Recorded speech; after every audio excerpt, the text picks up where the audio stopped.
আল্লাহ পাক রব্বুল আলামিন আমাদেরকে কোরবানি করার হুকুম দিয়েছেন। কি পশু কোরবানি করতে হবে বাধ্য করে এমন আল্লাহ তাআলা কিছুই বলেন না যে তোমাকে গরুই কোরবানি করতে হবে বা তোমাকে মহিষ কোরবানি করতে হবে বা তোমাকে শুধুমাত্র উটই কোরবানি করতে হবে, এমন বিষয় নয়। আপনি গরু কোরবানি দিতে পারছেন না, অসুবিধা নাই। আপনি মোষ কোরবানি দিতে পারছেন না, অসুবিধা নাই। আপনি আপনার উপরে যে জিম্মেদারি এসে গেছে, আপনি মালে নিসাব হয়েছেন, এখন আপনাকে কোরবানি করতেই হবে।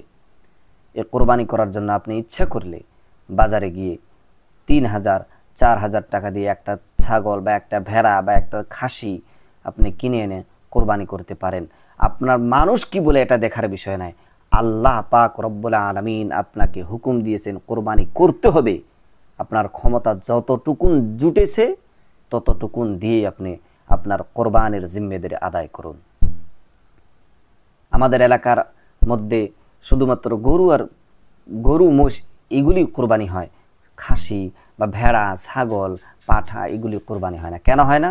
মানুষেরা কি বলবে, আমি যে এত বড় মানুষ ভেড়া কোরবানি দিল, ছাগল কোরবানি দিল, মানুষেরা কি বলবে এতে কিচ্ছু যায় আসে না।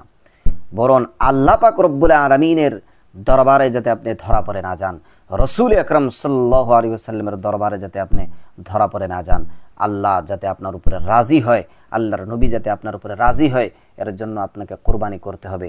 যদি আপনার গরু কেনার ক্ষমতা না থাকে, মোষ কেনার ক্ষমতা না থাকে, উট কেনার ক্ষমতা না থাকে, আপনি ৩,০০০ ৪,০০০ টাকা দিয়ে বাজারে গিয়ে একটা ছাগল কিনে বা একটা ভেড়া কিনে আপনি কোরবানি করুন, আপনার কোরবানি আদায় হয়ে যাবে। আর আপনি যদি নেক নিয়তের সহিত সে ভেড়াটি কোরবানি করেন ৪,০০০ টাকা দামের, আর সে ৪,০০০ টাকার কোরবানি যদি আল্লাহ কবুল করে নেয়, আল্লাহর কসম ৫ লাখ টাকার উটের থেকেও বেশি মূল্যবান হবে আপনার কোরবানি যদি আল্লাহ কবুল করে নেন। আর ১ লাখ টাকা দিয়ে গরু কিনে আনে যদি কোরবানি করে, নিয়তের মধ্যে ভেজাল থেকে মানুষকে দেখানোর নিয়ত যদি থাকে, তাহলে তার ১ লাখ টাকার কোরবানিও আল্লাহর দরবারে কোনো মূল্য পাবে না। এর জন্য বারবার অনুরোধ করে বলবো, যারা সাহিবে নিসাব, যারা মালে নিসাব, তারা কোরবানি করবেন। গরু কেনার ক্ষমতা নাই, মোষ কেনার ক্ষমতা নেই, আপনি ছাগল ভেড়া এগুলি আনে আপনার কোরবানির জিম্মেদারি আদায় করে নেন।